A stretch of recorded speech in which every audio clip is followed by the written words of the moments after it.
time for the 49ers Rush podcast. Number 79 on our roster countdown is a player who has ties to the 49ers even before he ever showed up to the 49ers. Keith Ismael, the center, backup center.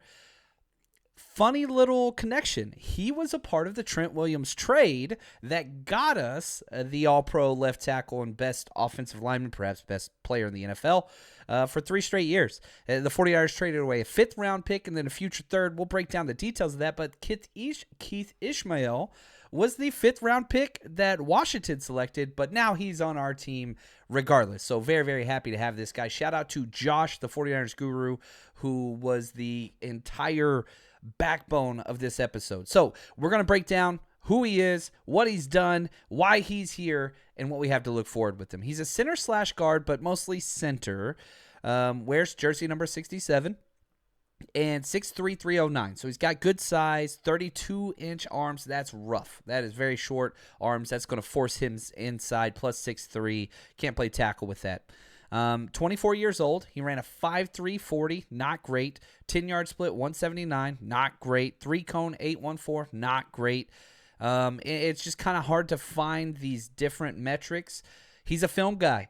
He's a guy that just gets the job done. Not somebody that's going to win in the underwear Olympics. He's not going to show off his athleticism. He's just not what he is. I typed in, all of his stuff on mockdraftable.com. The closest comp since the Combine's been around, Daniel Kilgore, 90% athletic match.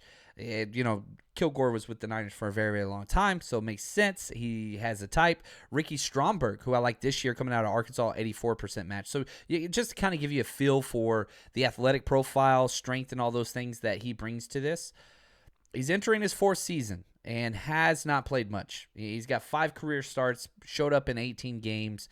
But it's kind of a returning home for him. You go back, he was born in San Francisco. So he went to Sacred Heart Catholic High School in the area. So he's back around family, and he's back around kind of the people that he grew up with. Now he's Samoan and Filipino, which I love that we had the Huff breakdown or the intro. If you're watching this on YouTube, our intro has like a little clip of Huff making a huge hit. But being a part of the Samoan and Filipino culture, he was asked how important it was to him. This is his response, quote, "It's everything. We're so rich in our culture, being of Samoan background, but also Filipino background. There's a little more Polynesian representation in the NFL, but being Filipino is something that's a little bit more exclusive of a club per se. So it's really important for me to show the people who don't think they'll make it that they can. I have several family members that have played football, so it's an honor to show out for the ones that did it before me," end quote. Love finding just those little extra nuggets. He did that piece on ESPN, which I just thought was really cool. It was a joint piece between him and Huff. They asked him a couple questions. Really, really cool. You can go check it out on 49ers.com. Now, and again, just adding to the texture that is Keith Ismael. I hope I'm pronouncing his name correctly. International Security and Conflict Resolution degrees. What? This dude is incredible. Now, he didn't stay in the Bay Area. He was a 2-star recruit, chose to go down to San Diego State, which one thing I thought was really interesting, the 49ers have as many San Diego State players on their roster, only 3, Keith Ismael, Alex Barrett, and Taylor Hawkins. Same amount as any other, like it's tied for the number 1. And there are also 3 Michigan players, Clemson, Georgia, and USC. So quite interesting. Go Aztecs, right? And again, I know somebody's watching this like, what about Ross Dwelly? Ross Dwelly went to San Diego, not San Diego State. So he doesn't count in that. So chose to go there, and, he had offers to go to Air Force, Colorado State, Eastern Washington, Hawaii, Montana, San Jose State, UC Davis, Utah State. None of the top-tier programs, as far as just football powerhouses or whatever are confirmed. But whenever he showed up, he was great. Second All-Mountain West as a first-time starter. In 2018, he started 5 games at right guard, 6 at center, 1 at left guard. He's an interior guy only, but he can play around a lot of spots. I think the Niners would only use him as the center position. The versatility helps him have an opportunity to get to that role.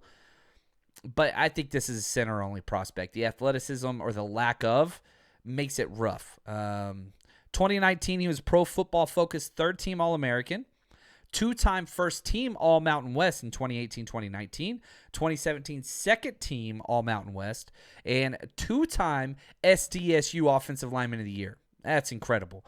Also part of the 2017 Co-Outstanding Freshman Award. Was a first-team All-League pick, also second-team All-Metro in high school, and named the team's offensive lineman MVP back in high school. Now, he gets picked in the 5th round of the 2020 draft as part of this Trent Williams trade. Now, let's break down the Trent Williams trade in detail, right? The 49ers get Trent Williams. All right, you already won the trade. What'd you give up? You gave up the 2020 5th-round pick, which was number 156 overall for Keith Ismael. Didn't work out for him. In 2021, the following year, a 3rd-round pick, number 74 overall, they went with cornerback Benjamin St. Juste. Turned into a decent role player. He's not bad. Colton McKivitz actually went 3 spots right before Keith Ismael, which is hilarious. They're on the same team now. And probably the one that Washington's just like, ouch. The center that went 10 spots before Keith Ismael, Tyler Biadasz, who for the Cowboys, who's already got a Pro Bowl season at center, going to be a stud, went 10 picks before. So I don't think they were happy with their return when they gave up the best offensive lineman in football, and they got a center that flamed out for them. We'll see what he can do for us, the 49ers, and, a corner that's, a spot starter. Now, if we look at, let's go through his career because it's pretty quick. In 2020, he got 4 offensive snaps all year long. The rest, he was on field goal extra point as kind of a backup interior guy, but only 4 snaps, and I think it was trash time at the end of a game. 2021 is whenever he saw the majority of his snaps. Washington lost 3 of their starting centers, or 3 of their centers. He was the 4th starting center. He ended up starting 5 games that year and didn't play well. 382 offensive snaps on the year for 2021. So decent sample size.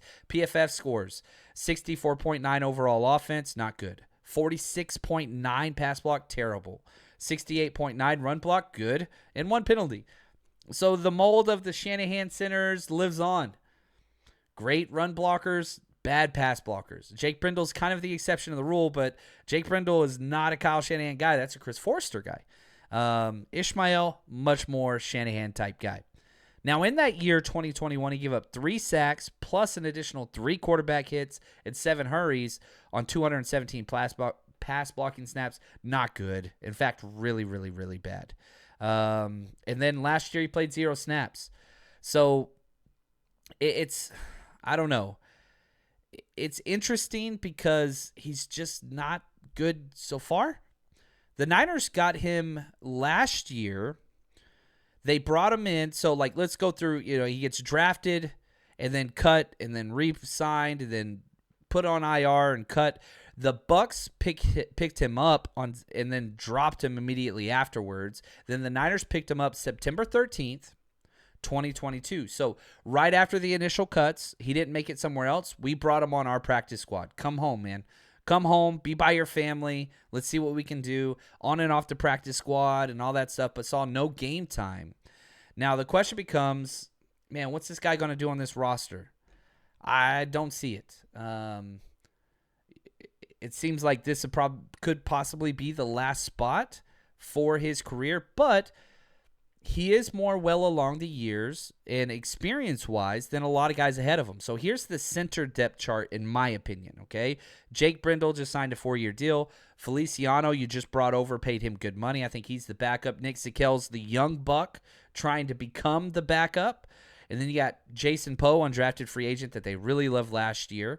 You've got Corey Luciano, who I did a film breakdown on Patreon if you want to go check that out. He's the new undrafted free agent out of Washington. Then you got Keith Ismael. We got him number 79. Now, he's got some playing experience, and he's a local kid. He's got some things going for him, but we just haven't seen it. So this is a guy, the center position is a high-value position because not a lot of guys can do it. Can he make the roster? No. Can he make the practice squad? Yes. That's what he's got to do. If I'm Keith Ismael's trainer or agent or whatever, I'm saying, look, this is what we got to do. You got to do this job.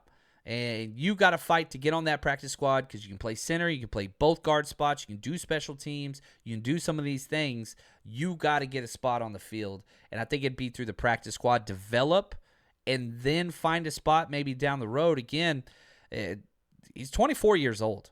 He came out, he's had a career already, but he's a young pup. So if he could develop, it's a little bit of a reclamation project, but Keith Ismael is a great dude. Got good character, work ethic, all those things, and experience. We'll see what he can do. Again, credit to Josh, the 49ers guru, for doing all this research. And for us over here, we're just going to keep counting them down.